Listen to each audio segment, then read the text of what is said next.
Menjaga keselamatan orang yang kita sayang, terutamanya mereka dalam spektrum autism, adalah satu keutamaan yang tak boleh dipandang ringan. Dalam perkongsian kali ini, kita bukan setakat nak cakap pasal risiko, tapi kita nak sama-sama bina satu perisai kemahiran yang praktikal. Jom kita selami strategi-strategi konkret untuk penjagaan diri dan keselamatan yang betul-betul boleh diguna pakai.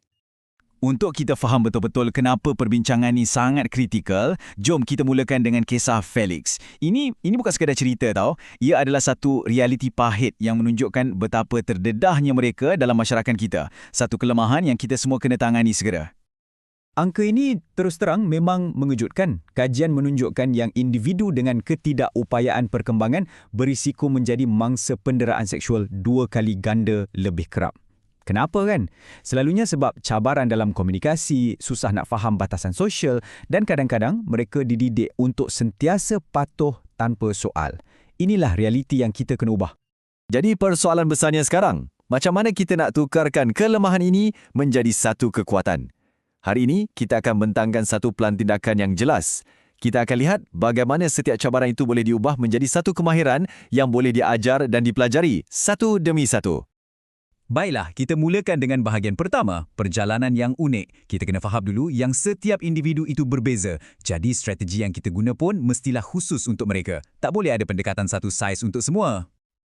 Seterusnya, kita masuk bahagian kedua, menguasai ruang peribadi. Kat sini kita akan fokus pada perkara-perkara asas, kebersihan dan privasi. Ini adalah blok binaan yang paling utama untuk membina keyakinan dan keselamatan diri.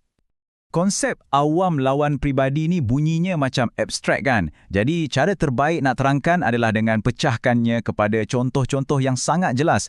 Kita kategorikan ikut tempat, tindakan dan juga topik perbualan. Bila macam ni, barulah mereka lebih mudah nampak dan faham apa itu sempadan. Ini langkah pertama yang sangat-sangat penting.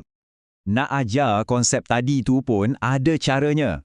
Kita boleh guna proses 5 langkah yang terbukti berkesan ni. Ia bukan setakat bagi peraturan tau, tapi lebih kepada membina pemahaman yang mendalam. Bermula dengan pengenalan konsep sampailah mereka boleh guna dalam kehidupan seharian. Okey, jom kita cuba aplikasikan pendekatan ni pada sesuatu yang lebih praktikal. Contohnya, kebersihan. Macam mana nak ajar anak guna deodoran? Ini bukan sekadar pasal kebersihan je, tapi ia juga sangat berkait dengan keyakinan sosial, terutamanya bila dah masuk alam remaja. Kuncinya adalah, pecahkan proses ni jadi langkah-langkah yang mudah diikuti. Nampak tak? Bila satu rutin tu dipecahkan kepada langkah-langkah visual yang ringkas macam ni, ia dah tak nampak menakutkan atau rumit lagi. Ia jadi satu tugasan yang boleh diurus dan perlahan-lahan, ia membina kebolehan mereka untuk berdikari. Baiklah, bila ruang peribadi dah dikuasai, langkah seterusnya kita masuk ke bahagian 3, mengemudi dunia sosial. Macam mana pula cara nak berinteraksi dengan orang lain secara selamat? Sebagai ibu bapa atau penjaga, kita kena jadi sangat peka dengan sebarang perubahan tingkah laku yang mendadak. Bagi individu yang sukar nak meluahkan perasaan dengan kata-kata, tingkah laku mereka itulah suara mereka. Mungkin itulah satu-satunya cara mereka nak beritahu kita ada sesuatu yang tak kena. Dan peraturan ini adalah yang paling asas. Ia mesti diajar dengan sangat jelas dan diulang-ulang. Sebarang sentuhan seksual yang tidak diingini adalah salah. Mereka kena faham sepenuhnya yang badan mereka adalah hak mereka. Dan mereka sentiasa ada hak untuk cakap tidak. Pada masa yang sama, kita juga wajib ajar mereka tentang persetujuan atau consent. Ini adalah jalan dua hala. Ia bukan sahaja untuk melindungi diri mereka, tapi juga untuk pastikan mereka hormat sempadan orang lain. Faham ya dan faham tidak adalah satu kemahiran sosial yang sangat kritikal. Sempadan ni, zaman sekarang bukan hanya wujud di dunia fizikal. Jadi, kita teruskan ke bahagian keempat, menakluki dunia digital. Dunia dalam talian ni, ia datang dengan cabaran-cabaran baru yang perlukan set strategi yang berbeza. Risiko dalam talian ni nampak banyak kan? Tapi sebenarnya kita boleh pecahkannya kepada 4 kategori utama. Kandungan, hubungan, tingkah laku dan kontrak.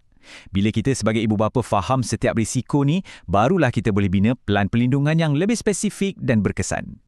Strategi perlindungan yang paling berkesan sebenarnya adalah gabungan beberapa lapisan. Ada lapisan teknikal macam parental controls, ada lapisan peraturan di rumah, contohnya had masa skrin dan guna peranti di ruang tamu. Dan yang paling penting, lapisan komunikasi yang sentiasa terbuka antara kita dengan anak. Baiklah, kita dah bincangkan tentang kebersihan, interaksi sosial dan juga dunia digital. Sekarang, kita ke bahagian terakhir, satu rangka kerja untuk kejayaan. Apa agaknya strategi universal yang boleh ikat semua kemahiran ni? Sebenarnya, memang wujud satu rangka kerja universal yang sangat-sangat berkesan. Yang menariknya, ia bukan saja untuk isu keselamatan, tapi boleh diguna untuk hampir semua cabaran, daripada nak cuba makanan baru sampailah ke situasi sosial, macam menghadiri majlis hari jadi. Rangka kerja ni secara asasnya adalah satu proses untuk membina toleransi secara beransur-ansur. Nama teknikalnya ialah penyahpekaan sistematik. Melalui 5 langkah ni, kita boleh secara proaktif mengubah rasa cemas dan takut menjadi keyakinan dan akhirnya kejayaan.